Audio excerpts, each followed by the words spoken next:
Hello વિદ્યાર્થી મિત્રો, કેમ છે બધાને? મજા ને? આજે આપણે સ્ટાન્ડર્ડ 6 સેમેસ્ટર 1 માં સબ્જેક્ટ હિન્દી જોઈશું. એમાં લેસન પહેલો જોઈશું એટલે કે પાર્ટ 1, જેનું નામ છે દયાલુ શિકારી. દયાલુ શિકારી છે એ એક ચિત્રપાઠ છે. ચિત્રપાઠ એટલે શું થાય કે ચિત્રો ઉપરથી તેનું વર્ણન કરવું, બરાબર? એને ચિત્રપાઠ કહેવામાં આવે છે. તો ચલો આપણે આપણો છે ચિત્રપાઠ ઈ જોઈએ.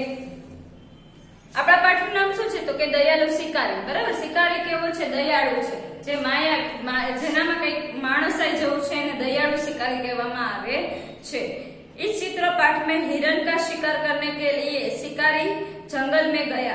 आ चित्रपाठ में શું કરેલું છે તો કે જે શિકારી છે એ હિરણનો એટલે કે હરણનો શિકાર કરવા માટે જંગલમાં ગયો। हिरनी ने एक छोटे शावक को जन्म दिया है। હરણના બચ્ચાને શાવક કહેવામાં આવે છે। એટલે કે છે કે हिरनीએ एक छोटे शावक को जन्म दिया है। हरण છે એને નાનકડા એક શાવકને જન્મ આપ્યો। उसी समय वह शिकारी की गोली का निशान बन जाती है। અને ઈ સમયે ઈ જે हिरनी છે ઈ શિકારીના ગોળીની એટલે કે એના ગોળીની નિશાનો બની જાય છે। शिकारी हिरनी के पास आता है। शिकारी हिरनी પાસે જાય છે। देखता है कि गोली टांग में लगी थी। અને જોવે છે કે ગોળી છે એને ક્યાં लागेली છે તો કે એના પગમાં। टांग એટલે પગમાં लागेली હતી। वह पछताता है અને એને પછી પછતાવો થાય છે। वह हिरनी और उसके बच्चे को डॉक्टर के पास ले जाता है। ઈ છે પછી એના हिरण અને એના બચ્ચાને છે ઈ ડોક્ટરની પાસે લઈ જાય છે। बाद में जंगल में उसी जगह उसे छोड़ाता है। इस चित्रपाठ में पशुओं के प्रति मानव का कैसा व्यवहार होना चाहिए और संसार में सभी को जीने का अधिकार है, यह बात बताई गई है। आ चित्रपटમાં આપણને શું શીખ આપેલી છે તો કે આપણે છે ઈ માણસોનો પશુઓ પ્રતિ કેવો વ્યવહાર હોવો જોઈએ અને આપણે છે ઈ પૃથ્વી ઉપર બધાને જીવવા માટેનો અધિકાર છે। ચલો હવે આપણે ચિત્રો જોતા જઈએ અને એના ઉપરથી આપણે સ્ટોરી સમજતા જઈએ। જેના આપણને ઉપર પોઈન્ટ્સ આપેલા હતા તે આપણે જોઈ લીધા। પહેલું પિક્ચર છે જેમાં ચિત્રમાં હિરણ દોડતું આપણને દેખાય છે। પછી છે શિકારી જોવા મળે છે બીજા ચિત્રમાં, બરાબર? એ જે ઝાડની પાછળ છુપાયેલો છે। પછી શિકારી છે નિશાનો સાધે છે અને ગોળી છે કોને લાગી જાય છે? હિરણને। એને ત્યારે જ છે એ નાનકડા શાવકને જન્મ આપેલો હોય છે। ઈ જ્યારે હિરણની પાસે જાય છે હરણની પાસે જોવા માટે તો એને ખ્યાલ આવે છે કે એની ટાંગ એટલે કે એના પગમાં ગોળી લાગેલી હોય છે। પછી એને પસ્તાવો થાય છે। પછી સાતમા પિક્ચરમાં આપણે જોઈ શકીએ છીએ કે એને હોસ્પિટલ લઈ જાય છે અને એને દવા કરી અને પાછું ત્યાં જગ્યાએ મૂકી જાય છે। तो चलो आखिर स्टोरी केवी रीते छे ए आपणे हवे जोई लईए। एक जंगल था, उसमें एक दिन एक हिरन है यहाँ वहाँ उछल-कूद कर रही थी। तभी उसी जंगल में एक शिकारी आया। शिकारी को शिकार करने की बहुत इच्छा हुई थी। वो भूखा था, उसको मांस खाने की बहुत इच्छा हुई थी। तो वो शिकारी शिकार करने के लिए जंगल में जाता है और पेड़ के पीछे छुप जाता है और देखता है कि कौन सा प्राणी है वहां से निकलता है। तो उसने देखा कि वहां से जब वो पेड़ के पीछे छुपा था तो उसने एक हिरन को वहां से जाते हुए देखा और जैसे ही हिरन वहां से गुजरता है तो वो निशाना साध लेता है और गोली छूटती है उसकी बंदूक में से और गोली जाके हिरन की टांग में लगती है। तो फिर वो जब देखने जाता है कि हिरन की टांग में उसको देखने गया तो उसको पता चला कि हिरन की टांग में गोली लगी हुई है और उसने अभी ही छोटे शावक को जन्म दिया है। तो उसे वो देख के पछतावा होता है कि हिरन को उसने निशाना साधा और गोली उसकी टांग में लग गई। तो फिर उसे पछतावा हुआ कि अभी तो भी हिरन ने छोटा शावक को जन्म दिया है और उसकी टांग में गोली लग गई है। तो वो पछताता है और फिर उसे हिरन को वो हॉस्पिटल ले जाता है और वहां जाके उसकी मरम्मत करवाता है। फिर वापस आके उसे वही जगह पे छोड़ आता है। तो इस चित्रपाठ से हमें क्या सीख मिलती है कि हमें कभी भी किसी पशु पक्षी को जान हानि करनी चाहिए नहीं। सभी को धरती पर जीने का हक है।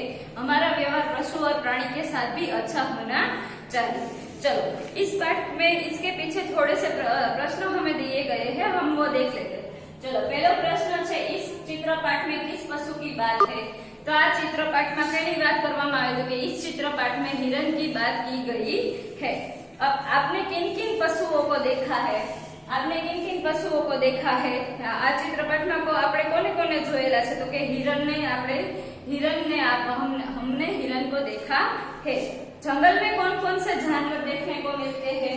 जंगल में हमें हाथी, शेर, भालू, हिरण, बाघ, चीता, तेंदुआ, लोमड़ी, गेंडा, खरगोश आदि जानवर हमें देखने को मिलते हैं। तो इतने प्रश्न थे जो हमने उसका आंसर देख लिया है। अभी उसके बाद है वो हमें वो जो चित्र हमने देखा चित्रपट, उसके छोटे छोटे सेंटेंसेस दिए गए, उसके ऊपर से हमें कहानी बनाई थी, जो वो कहानी हमने देख ली है।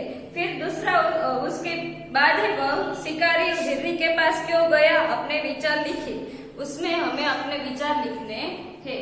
ये प्रश्न है, शिकारी हिरनी के पास क्यों गया, अपने विचार लिखिए। शिकारी हिरनी के पास गया क्योंकि उसको मांस खाना था, तो हिरनी को वो देखने गया था, तो हिरनी को गोली टांग में लगी थी और उसने छोटे शावक को जन्म दिया था। फिर यहाँ पे हमें एक और चित्र दिया गया है। नीचे 2 प्रसिद्ध कहानियों के चित्र दिए गए हैं, उनके नाम लिखकर कहानी लिखिए। तो પહેલું જે ચિત્ર છે એમાં આપણને કોણ કોણ દેખાય છે? તો કે હંસ અને કછુઆ, બરાબર, કાચબો અને હંસો દેખાય છે। આ કહાની છે એ શેના ઉપર છે? તો કે 2 હંસનું જોડ છે, આખી એક હંસની અને કાચબા વચ્ચે આ કહાની છે। ચલો, તો આપણે એ પિક્ચર ઉપરથી આખી કહાની સમજી લઈએ। પહેલા ચિત્રમાં કાચબો અને હંસ છે એ બંને વાતો કરતા દેખાય છે।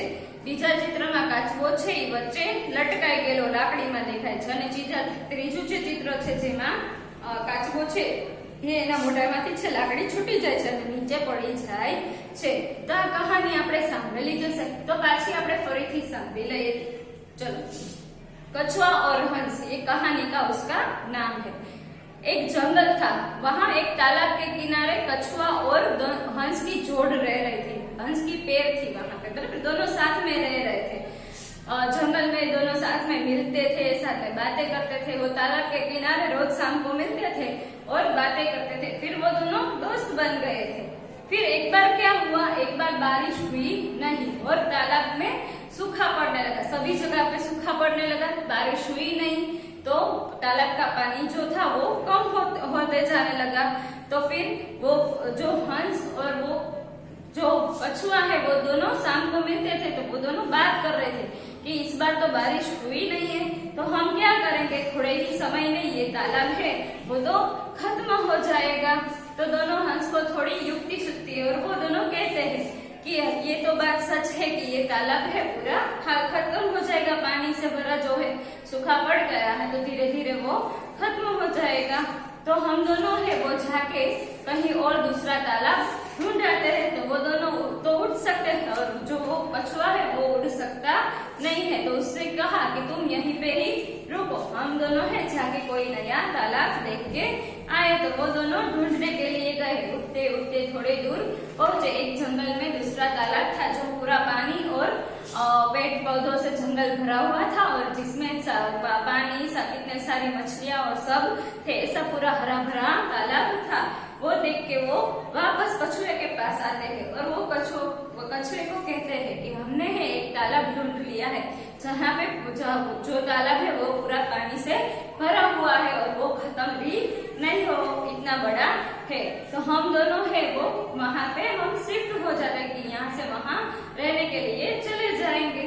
तो हंस है उसको उन लोगों के पास तो पंख है, तो वो तो दोनों उड़ सकते, पर कछुआ है वो उड़ के जा सकता नहीं है। तो उसने बोला कि ये तालाब है, ये तो यहाँ से कितना सारा दूर है, तो तू चलते चलते आएगा, फिर भी थक जाएगा, फिर भी पहुंच नहीं पाएगा, तो तू कितना चलेगा। तो वो दोनों सोचने लगे कि भाई ये कछुआ है वो तो हमारा मित्र है, हम उसे छोड़ के ऐसे तो नहीं जा सकते। फिर कछुए को एक युक्ति याद आती है कि जिसमें उसने वो हंसों को कहता है कि भाई तुम दोनों जाओ और एक लकड़ी ढूंढ के आओ।